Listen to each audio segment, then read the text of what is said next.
Since y'all are not paying us, we're only going to feature in 2 episodes. Great. Welcome back to part 2 of arranged marriages.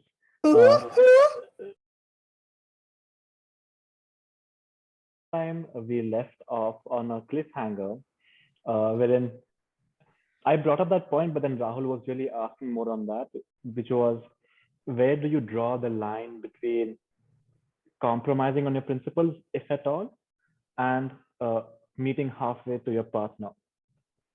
Halfway or going the extended mile to meet them halfway. Great. Anybody wants to start on that? I think I don't know what I think. You guys should start. Wow. Who called you? Who invited him to a podcast? Tell me, that's interesting that we all come up with our own definitions of principles. I would say that, religious practices, I guess, especially in an arranged marriage setting, is one of the core cornerstones or something, because when you actually go out for an arranged marriage, you actually are looking for someone in the same caste or something. But I would say for our generation, we have become more open. Like those religious practices could have morphed into values. Like I would say, vegetarianism now has become more of a health choice, but also just love for animals and kindness towards them. So it's morphed from it being a thing that I want to enforce versus I want to see kindness towards animals in my partner. Now, I don't know if that's a non-negotiable per se, but it is something that's really important to me. And since I've never been put in that situation, it's hard to say that, oh, I would not, let this go by. Because a lot of times I have realized, in the past when I've dated, I've kind of gotten over it after I've actually really started liking the person, and the other person has also been more accommodative and more understanding of why I believe this a particular thing, and sometimes I've even turned or become an advocate of it. So I would say if you have that non-negotiable right from the start, what if you could change the person, or they could change you if that's needed or something. So On that, you mentioned that you've probably dated somebody, so you had time to get to know them. Whereas in arranged marriage, and again, I think this is another question on that is, would you want to possibly first spend time with the person, getting to know them, be it as friends or be it as dating, before saying yes and moving on, or do you think love can also happen after marriage? I this is a very interesting thing that I was watching yesterday, wherein for our generation, I would say marriage has become sort of the finale of the relationship, whereas before it used to be your relationship starts with marriage and then it goes on. So I would say dating first and getting to know the person is something really important, because and I think Aishwarya, you had spoken about this, getting married to someone does not only have emotional and mental consequences, but also legal consequences that you have to deal with if this does not end well. There's so much to do if it doesn't end well, and it doesn't go well with family. So I would say dating first is a must. I think we speak about principles, and when I applied to my scenario, moving into something, I never thought of hardcore non-negotiable principles. And in fact, say I had a good connect and there was humor and all of that, and so I was like, wow, I have something nice with an individual.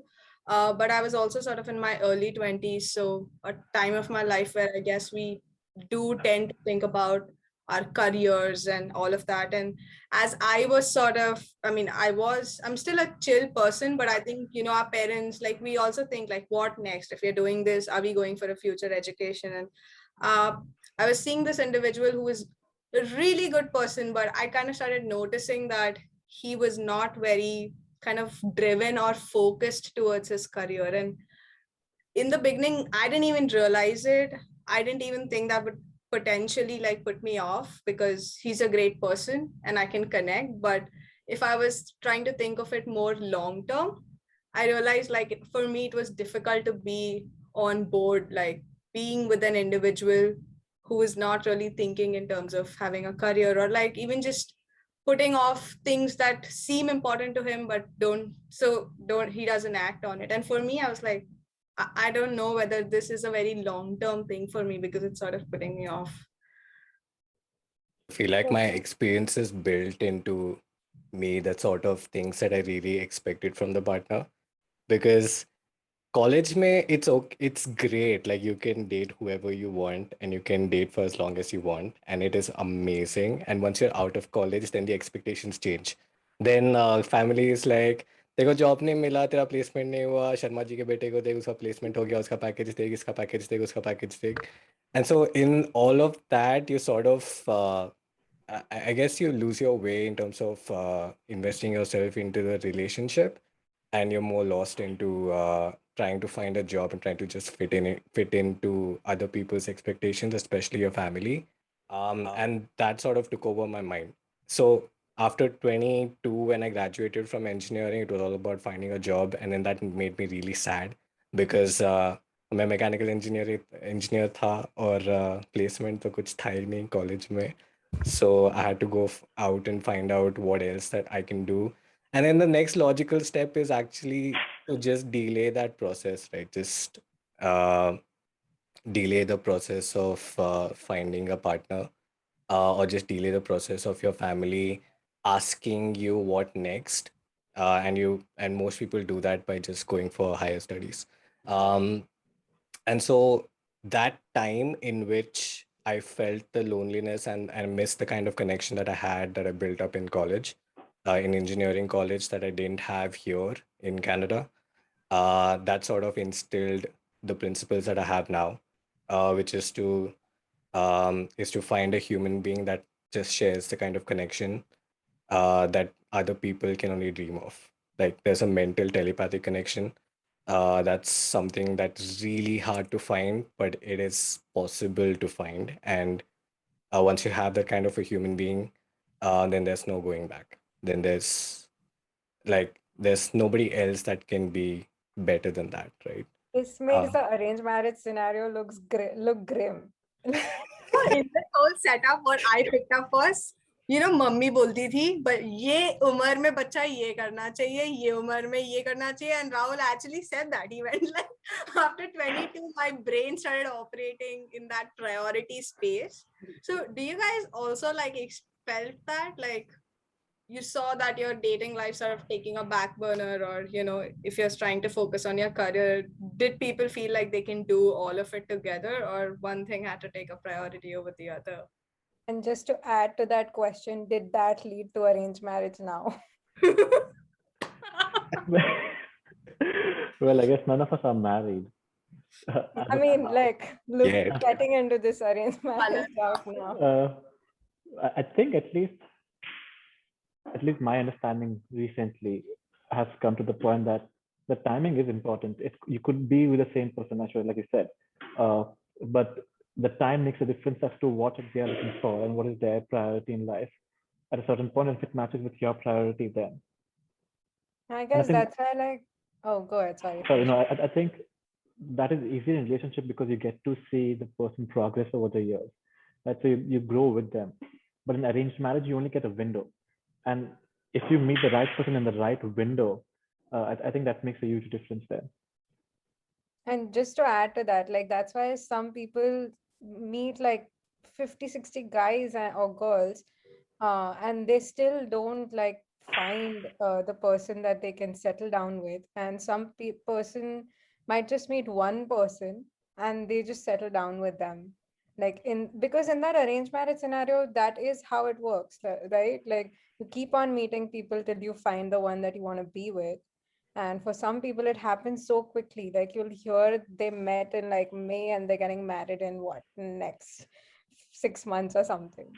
And for some people this process goes on for like 3-4 years, and it can be so harrowing. But I think it is a mindset thing. Like, if you tell me, Neshi, both of us, if you tell us marriage, we consider this big a thing. Like, we'll go like, oh God, you should have spoken to this person at least a year. You should know all of his habits. You should know what his, these flaws are. Like, because we know each individual has flaws. The point is, are you compatible with those, and can you grow? Like, we'll have a whole thing of me. I wish we have sort of lived in with this person, so we know. So we want to make sure before we're getting married, everything's like, we know we can make this work. Versus there are people who'll just go like, "Chal shaadi karte hain, baad mein dekh lenge," and they do. I mean, so and I'm like, what? ऐसे कैसे कर लिया तुमने? Life की decision ले ली 6 महीने में. हम job लेते समय भी इतना सोचते हैं. So because it feels like a mindset thing for me.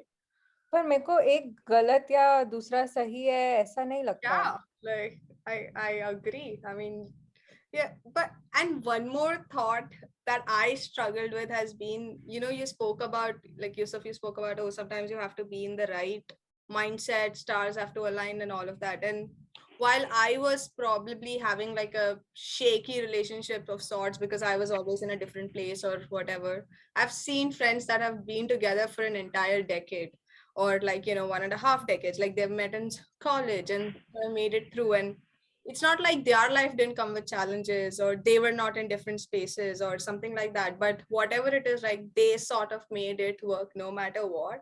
And which will always, I come back looking at myself and going like, am I like a person who gives up quickly, or like मेरे में कुछ गलती है क्या? If बाकी लोग अगर कर सकते हैं, like then why am I not able to? Why do I have to put one thing over the other or have a problem and not make it work together? That's a good point. Like, at what point do you start making compromises in an arranged marriage setup? Because in a love marriage or in a long-term relationship, you already know the kind of person you're dating. So you know the kind of things that you want to pull back on, or maybe not say or do that you know would piss the other person off. But in arranged marriage, what the matlab, you just meet them for the first time. You may or may not be aware of what pisses them off. I would say meeting at a time like this is also a privilege because I haven't gotten to meet any of the people because of COVID, right? Because of this entire thing. Also because I'm in a different location, I'm getting people from all over the place, right? So not necessarily in the same city. And so then that connect, right, Rahul, that you said, figuring about them, what what fits well with them, what does not, what may annoy them. That becomes all the more difficult to get to know virtually. So I then, to know. that point, would you prefer meeting a partner? Have you seen one of those television shows where people meet in a dark room? They can't see how the person looks, and so they have to judge the other person based on what they speak and how they speak and what they talk about, whether they can connect or not. Would you prefer that in like imagine a situation where your mom and dad bring you into a dark room with the other person? And in the dark room, you're just made to sit and talk to the person. Allowed नहीं है India में. Also, that show is a scam because it starts off like that, but every character on that show is damn hot. So the whole point of that experiment is lost. Like if it took normal looking people who made a connect and then you look at somebody and go like, oh shit, this person does not look the way I imagined. Also, you could connect like when you talk for the first time, it can be really easy to connect with someone, but then to keep that conversation Yeah. going and sustaining it is something that I find can be difficult. Like, because first time you have so many things to say, but once you've run out of those things, do you keep the conversation going? Like, do you guys talk about new things every day? Can you talk about something that's not something that's happened in the past, but that's going on right now? Can you guys keep a conversation on about that? Like, I feel one meeting can, or even a few meetings cannot give you that kind of a validation that, oh, you're capable of having that conversation. Because it's I feel like it's easiest to talk to a stranger sometimes because you can talk about anything and they don't know anything about you. So So, I Nashi, feel like that setting is easier for me than like giving it 3-4 months and seeing where this is going. so how has it been for you? Like you said, you're also in the process. Have you Yeah. met people in person, virtually? So that I feel is a very good point that now that we are, like I live in Ohio, it's really hard to meet people in Ohio. So yes, I've met a few Not to people. diss any viewers in Ohio, we like you. Please subscribe. Please like, share, and subscribe. I am in Ohio. I like And it for some We time. love Ohio. It's just Okay, that I that's an think I have a exaggeration. problem, and I have a problem in like finding people. So it's my fault. But yes, I have met. And then I would say you first have to like make that trip. You have to plan everything. You're literally meeting a stranger in probably a different city. So that's like every time you're planning something like that, always like the serial killer hai ki nahi, ye to piche hi chalte rehta hai. Actually, we should talk about our safety techniques that we do around Oh this. yeah. So every time I would go to meet this guy, I would share my live location with Aishwarya and this other person, like this other cousin of mine, because and like they would literally like check it every few, I don't know, hours or Yeah, something, and they would yeah. be like, "Oh, this dot is not moving. Did he kill her in a garage or something?" Once I saw her at a garage, like once her point was at a garage, and WhatsApp takes a while to update, and I'm like, oh my god, why is she in a garage for the last 20 minutes? Why is the car not getting out? Did he take her in a garage? And I'm like calling her, why are you in a garage? Because I legit panicked in that minute. But yeah, every time like we have our little safety precautions, I guess, of sorts. So yeah, like to meet in a COVID era is really difficult, and it has all of these logistical challenges. But also, like, how often do you meet? Like that is something that's really difficult. And then another challenge that I feel I face is now we're all like living this.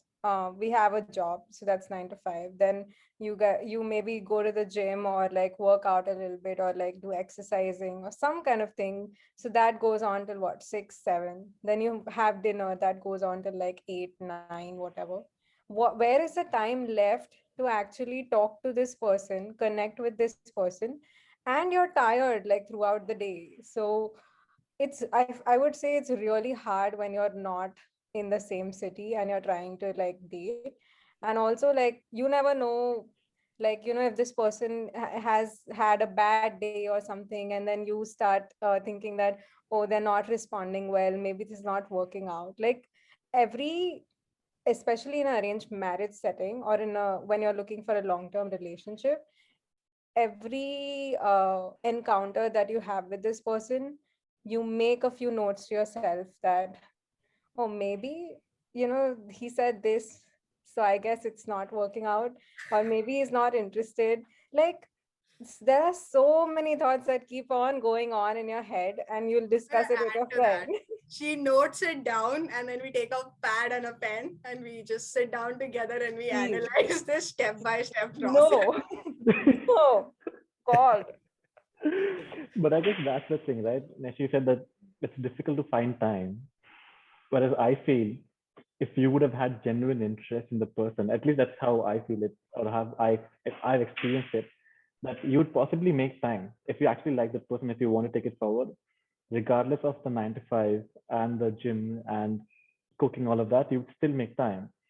Whereas on the other hand, if you're not as much interested, you could have you could have all the time in the world and still not feel like talking to them as much. I Uh, agree. And maybe that can be like one of the indicators that you have that, exactly. like this guy, this person is not prioritizing you. And no harm in that. Like it's fine if they're doing that. It's just that I guess it's an indicator for you that maybe you need to move on to someone else who will prioritize you. Um, because yeah, like I guess you want to make time when you're genuinely interested. Sir, but speaking of like interest, right? Like when you're in college or you sort of meet somebody in a non-virtual era, you have like a common talking point. Like you've met somebody in college or you've met somebody at your workplace. So there is that clearly that Venn diagram intersection, which is immediately something you can discuss and talk about. And then in your setups, right? What do you, yeah, ठीक है, तुम्हारा नाम, अता पता, what do you do, hobby? How does the conversation go beyond that? I have a few sleeves. I have a few tricks up my sleeve for that. And multiple things again, depending upon how much interested I am. So once you run off those initial ones, right? What are you doing? How's your day like? Hobbies, interests, what are you looking for? I think I try, and again, just to make it more interesting, I ask people to possibly share, and I'll do the same, very weird, stupid pictures of them. And I'll do the same, right? Because you start sharing stories behind those photos, the people in those photos, and I think that keeps it going. That's one of the things. I'm gonna remember that. A BuzzFeed article or something, because I feel like I saw this We other should thing. write one. Really? I don't know. Good. Have you Googled it? पता नहीं यूसुफ को लड़की मिली या ना मिली, ये सब hosting duties होता है. One other thing that I've tried, which I wouldn't recommend anybody, is there's this 36 question thing that you should ask on your first date. Now this sounds like a proper yeah. BuzzFeed article.